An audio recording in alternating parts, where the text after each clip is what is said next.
Assalamualaikum warahmatullahi wabarakatuh. Perkenalkan, nama saya Danar Suprobo Sakti, NIM 2019 008034. Di sini saya akan menerangkan tentang rencana penjualan jalan tol oleh pemerintah.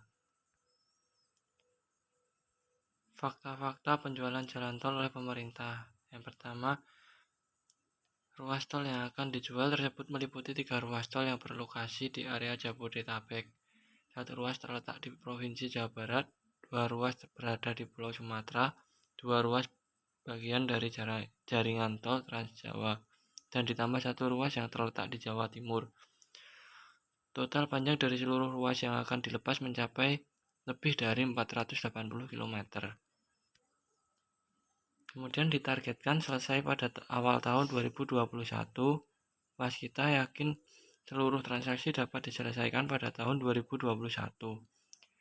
Director of Business Development HSHE Waskita Ferry Hendrianto menerangkan bahwa sebagian dari paket transaksi yang akan diselesaikan pada tahun 2021 merupakan transaksi yang telah dimulai di tahun 2020.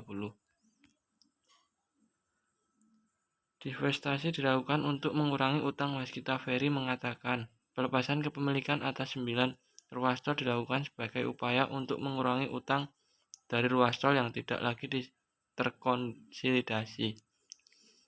Selain adanya penerimaan kas lewat divestasi, Waskita juga akan mengurangi utang dari ruas tol yang tidak lagi terkonsolidasi, jelas Ferry. Menggunakan beberapa skema pelepasan lebih lanjut, Ferry pun mengatakan, Waskita akan menggunakan beberapa skema pelepasan. Seperti yang pernah dilakukan sebelumnya, akan ada beberapa ruas yang dilepas dengan skema share swap atau tukar saham. Kami juga membuka tender dan menerima penawaran investor untuk beberapa ruas tol serta menggunakan instrumen RDPT. Divestasi dalam rangka menyehatkan keuangan Waskita. Kepala Bagian Umum Badan Pengatur Jalan Tol (BPJT) Mahbuloh Nurdin memastikan, rencana penjualan tol tersebut tidak ada kaitannya dengan rencana pembangunan proyek jalan tol yang masih akan dilakukan pemerintah. Waskita tetap boleh ikut lelang proyek. Mahbuloh Nurdin juga mengatakan, Waskita Karya masih diperbolehkan mengikuti lelang proyek jalan tol meskipun nantinya 9 tol tersebut belum terjual. Namun, tetap pemenang lelang diputuskan oleh BPJT melalui review. Ada baiknya juga jika Waskita ingin mengikuti proyek harus membentuk konsorsium. Karena jika hanya ikut sendiri, akan sangat berat bagi perusahaan BUMN karya tersebut. Tahun ini Waskita hanya ikut 1 proyek jalan tol, karena fokus pada divestasi.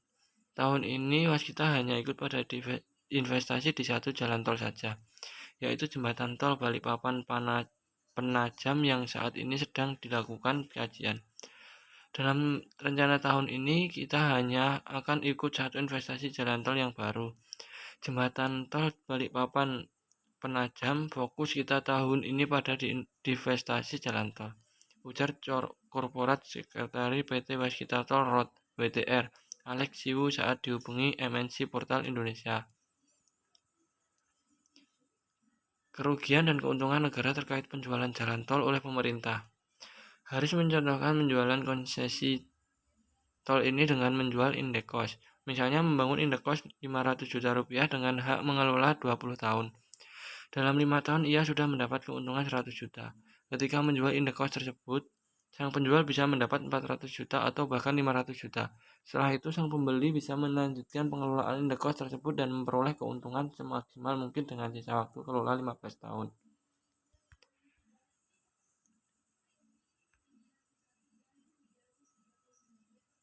Anda bisa jual ke orang 400 juta atau dapat full 500 juta.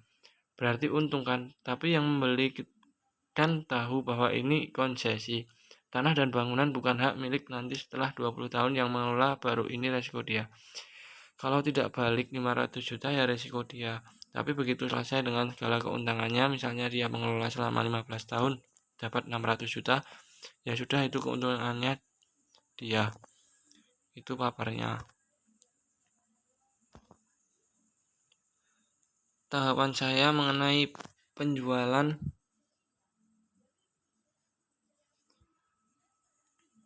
penjualan jalan tol oleh pemerintah. Tanggapan saya lebih ke menolak rencana tersebut karena saya memikirkan kehidupan beserta keuangan negara di kemudian hari. Untuk keuntungan memanglah terlihat di awal karena warga bisa membuka usaha di pinggir jalan tol. Tetapi untuk dampak kedepannya lahan negara menjadi berkurang. Terima kasih, sekian presentasi dari saya. Wassalamualaikum warahmatullahi wabarakatuh.